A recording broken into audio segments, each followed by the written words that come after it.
You know, it seems like one of the biggest issues in today's world is this concept of identity. It's a struggle that I think so many people face. It's so big, and especially the young adults world, because there's all these things that keep telling us what we're supposed to be about. That our identity is in getting a college degree, that it's in a job. See, the crazy thing is that when we think of all these ideas of what identity is supposed to be, it really corrupts the idea that we have. When I turn to the scriptures, I see these stories of Jesus, and he calls us all of these things. He calls us co-heirs with him. He calls us his children. He tells us that we're not just slaves or servants, but that we're his friends.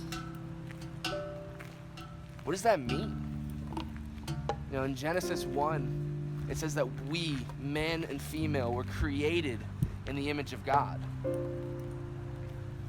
So if we're having this image of God inside of us, how does that shape our identity?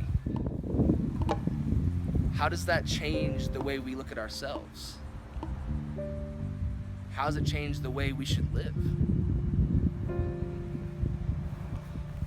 So often I think we go to places like the church or the media and ask for these answers.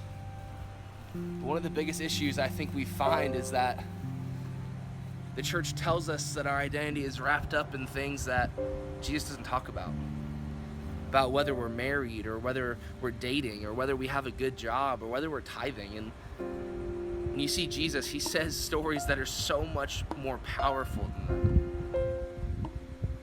that. I want to encourage you as we go into these next few weeks with this new group, The Gathering at St. Mark's. We're going to dive into this idea of identity. What does it mean to be the sheep? What does it mean that Jesus says we're no longer his servants, but we're his friends? What does it mean to have the image of God inside of us? And how does that really shape our identity?